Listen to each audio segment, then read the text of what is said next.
So we were discuss. So we were discussing about the strategies to improve our business debating skills. Let's see what are the things which we have to keep into consideration when we are doing or when we are participating in business debate.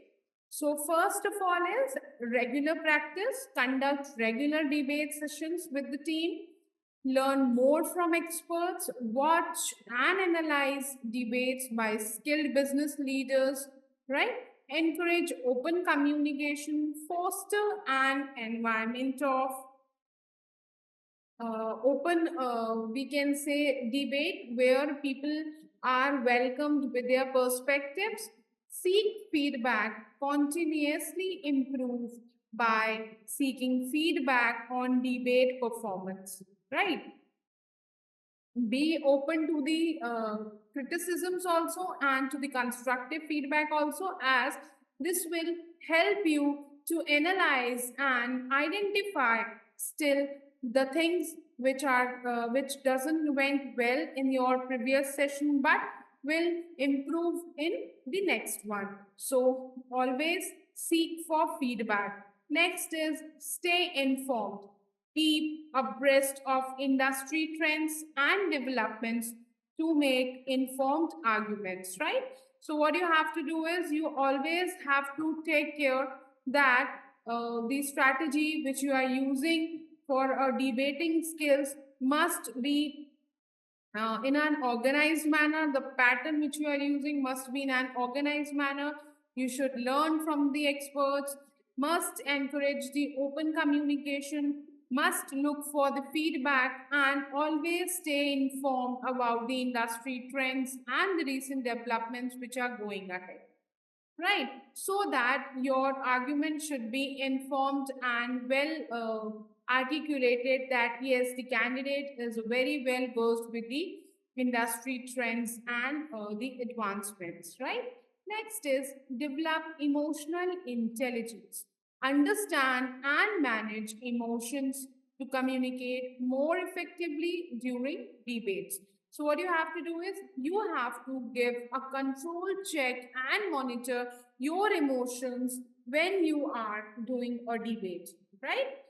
You don't have to express your anger, or you don't have to shout or use a very aggressive tone when you are doing a business debate. You have to control your emotions, you have to develop your emotional intelligence so that you can able to manage your emotions and communicate your thoughts, your perspectives, your agreement or your disagreement more effectively, right?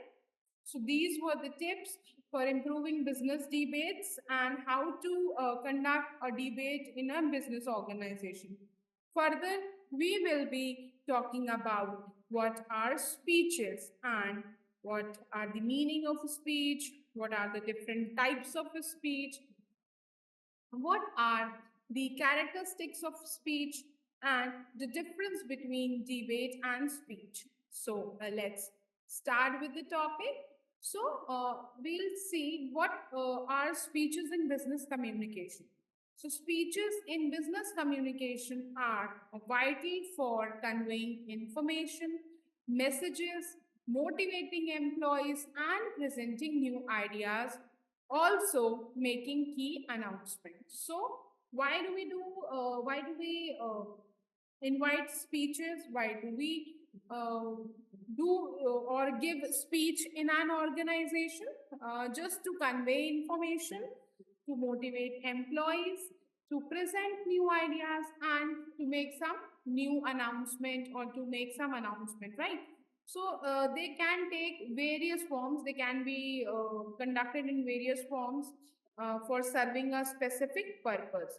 So I hope it must be clear that speech is something that which we deliver to our audience in our organization, in our offices, for presenting new ideas, for some new announcement, or to motivate an employee, right?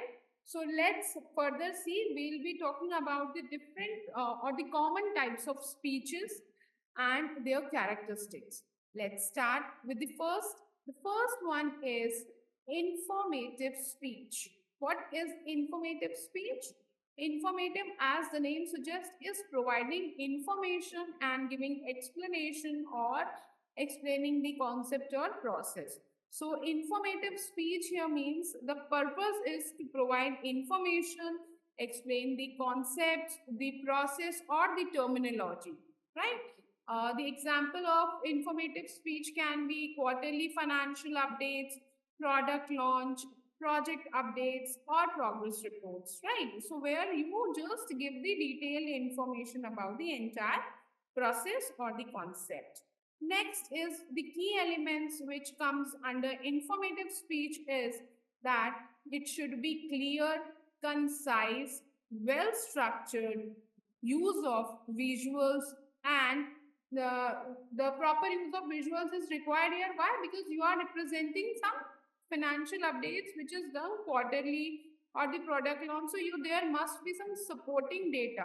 Documentary support must be there, must be pie charts, bar graphs, whatever it's required. The data must be presented in a proper statistical representation using graphs and charts, right? So just see the next form of speech is persuasive speech. As the name suggests, persuasive speech is to persuade, encourage, or convince someone. So the purpose of persuasive speech is to persuade, convince the audience to take a specific action or adopt a certain viewpoint. So what does it mean?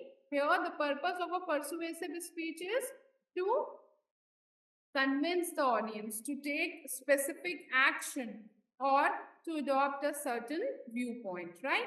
The examples can be sales pitch, proposal for new project, advocacy for policy change. So these types of speeches are used to motivate or to encourage individuals, right? The key elements can be strong argument, emotional appeal, credibility, and evidence to support them, right? So, why the key elements is being asked strong arguments as you are persuading. So, you must have a strong reason, must have a supporting evidence, and the credibility shouldn't be questioned, right? That you are using information which is correct and authentic, and the emotional appeal should be there. People should be motivated, right? So, the next form of speeches is motivational speech. When we talk about motivational speech, it includes the purpose of here is to motivate people, to inspire people.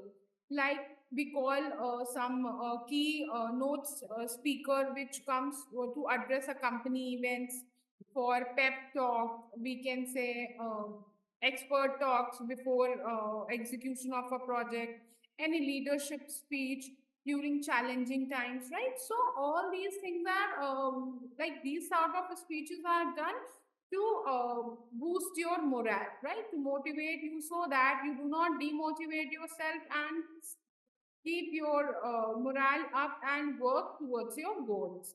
So the key elements here is personal stories, high energy, clear vision, and a call to action. That means you should be motivated in such a way that it gives you a call to action that yes, we have to do this and this, right? Next is special occasion speech. So, as the name suggests, a special occasion, either you will be giving a gratitude or a thank you speech, or you may be giving a vote of thanks, or we can say introductory speech on a farewell party, or on a, we can say, the other social gatherings, or on some occasions like the celebration of any festival or anything the on the foundation day of your organization. So these can be the special occasion speeches. The purpose of a special occasion speech is to mark significant events or milestones, right? Example, award acceptance, retirement speech, anniversary celebration, company foundation day. So these are things, these occasions include such speeches. Key elements over here may be gratitude, acknowledgement of others reflection of achievement. So what you do is you acknowledge somebody's basically acknowledgement of others, we can say the help which they gave you, or the guidance. You feel gratitude towards them. You just acknowledge them. You give your cognizance in terms of acknowledgement by mentioning them, right?